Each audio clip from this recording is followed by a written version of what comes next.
যে আঘাত করে সে কিন্তু ভুলে যায় যে সে কী করেছিল, কিন্তু যে আঘাতটা সহ্য করে সে কিন্তু সারা জীবন সেটা মনের মধ্যে রেখে দেয়। এটা মনে হয় প্রত্যেক মানুষের জীবনে এরম একটা কিছু আছে, আমার জীবনেও আছে, হয়তো সবার জীবনেও আছে। বিশেষ করে মেয়েদের জীবনে কিন্তু সেই আঘাতগুলো বেশিই থাকে।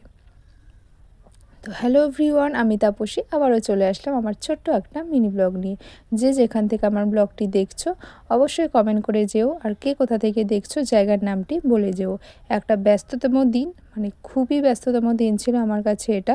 এটা ছিল আমার কালকের করা একটা মিনি ব্লগ। তো অম্বুবাচী আগের দিন ছেড়েছিল। তো আমাদের যেটা নিয়ম আছে, শাশুড়িমার কাছে যেটা শুনেছি, যে অম্বুবাচী ছাড়ার পরের দিনই ধোয়া পাকলা করতে হয়। তো সেই মতো অমাবস্যার দিন কিছু আর করিনি। আর সেটা পরের দিন সকালটা, এমনিই তো রোজ দিন রাতে বৃষ্টি, তার মধ্যে হচ্ছে বাজ পড়া। রাতে বাজ পড়ার আওয়াজে যেন আমি ঘুমোতে পারি না, এত বাজ, মানে কি বলবো। মানে যত দিন যাচ্ছে তত না, মানে কি বলবো, সময়গুলো খুব খারাপ হচ্ছে আমার মনে হয়। তো দেখো সকাল 6:30টায় উঠেছি। উঠার পরেই দেখতেই পারলে কাপড় নিয়ে আগে বেরিয়ে গেছি। আগে কাপড়গুলো ভিজিয়ে রেখে তারপরে সব উঠান টুঠন ঝাড় দিয়ে নিয়েছি। ঝাড় দিয়ে পরিষ্কার করে নিয়ে তারপরে হচ্ছে বা সব কিছু ঘর ভালো করে পরিষ্কার করে ঝাড় দিয়ে ঘরগুলো লিপে নিয়েছি। যেহেতু অম্বুবাচী এই কদিন ঠিক মতো করে শুধু আমার শোয়ার ঘরটাই লিপেছি, আর অন্য ঘরগুলো লিপিনি। আর তারপরে এই যে দেখো সব কিছু বের করেছি। এদিকে তো আকাশে মেঘ, এক টেনশান, যেগুলো কি করে শোকাবো আমি। তাও তো ধুয়ে দিতেই হবে, নাহলে কদিন ধরে রাখবো। রোজ দিনই বৃষ্টি হচ্ছে আর আকাশের অবস্থা এত খারাপ। আর জানো তো, এই মোটা মোটা কাঁথা, বেড কাভার, মশারি ধোয়া যে কী কষ্টকর সেটা মানে কি বলবো। আর আমার এই বেড কাভারটার ওয়েট মানে ভেজালে 5 কেজি হয়ে যায়। যেমনই বড় বেড কাভারটা, মানে তেমনই খুব ভালো। বললাম না, এই বেড কাভারের বয়স আমার আজকে 15 বছর হয়ে গেল, মানে তবুও বেড কাভারটা এত সুন্দর হয়েছে। আর আমার খুব পছন্দের এই বেড কাভারটা, জানো তো। তো দেখো এই যে আমি কিন্তু উঠোন বাড়িঘর ঝাঁট দিয়ে এই যে কাপড়গুলো ভালো করে কেচে নিচ্ছিলাম।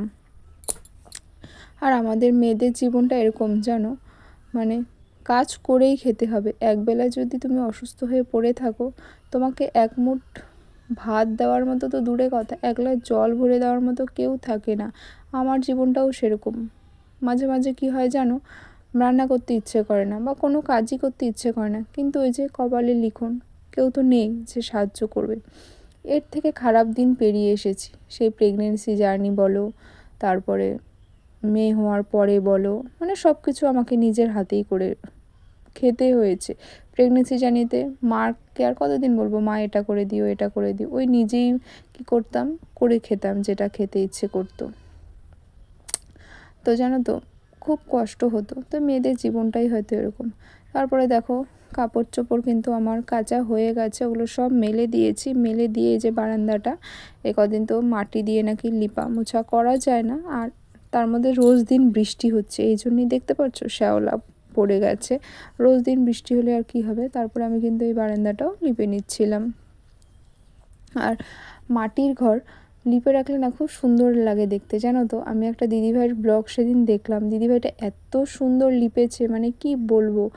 আর আমার এই দিনটা এতটা ব্যস্ততম কেন জানো, একখানে আমার যাওয়ার আছে, কিন্তু কোথায় যাচ্ছি, কেন যাচ্ছি, কি করছি, সেজন্য তোমাদের কিন্তু এই ভিডিওতে কমেন্ট করে যেতে হবে যে কে কে আমার সেই ব্লগটা দেখতে চাও, যে আমি কোথায় গেলাম, কি করলাম। তবে ভিডিওটা কিন্তু খুব সুন্দর হবে। একটা মনে করো মনের ইচ্ছে পূরণ করা হয়েছে। তো সেজন্যই দিনটা আরও ব্যস্ততম ছিল, যেহেতু হচ্ছে আমাকে লাইন বাসে যেতে হয়েছিল। তো লাইন বাসের তো একটা টাইম আছে, টাইম মেনটেন করে, এই জন্য আবার এত তাড়াহুড়া, জানো তো। আমি মানে কি বলবো, এত স্পিডে কাজগুলো করেছি, মানে আমার কি বলবো, আমার মানে লাস্টে যখন আমি বেরোচ্ছি বাড়ি থেকে, মনে হচ্ছে মানে আমি এবার মানে শেষ। মানে এক তো গরম দেখো, আর এত তাড়াহুড়া করে কোনো কাজ করা যায় না। তো তোমরা কে কে আমার সেই ব্লগটা দেখতে চাও অবশ্যই কিন্তু কমেন্ট বক্সে জানিও। মানে খুবই একটা স্পেশাল কিছু ঘটেছে, সেটা আমার জীবনে হোক, যার জীবনে হোক, একটা সুন্দর জায়গায় গিয়েছিলাম, একটা সুন্দর জিনিস কেনা হয়েছে। তো চলো আজকের মতো এখানেই শেষ করছি। টাটা। আসবো অন্য কোনো দিন অন্য কোনো ভিডিও নিয়ে। তো ততক্ষণের জন্য বাই, সবাই ভালো থেকো। আর তারপরে কিন্তু সব কাজ বাজ সেরে একটু আলু সেদ্ধ ভাত করে নিজে খেয়ে গিয়েছিলাম। তো চলো টাটা।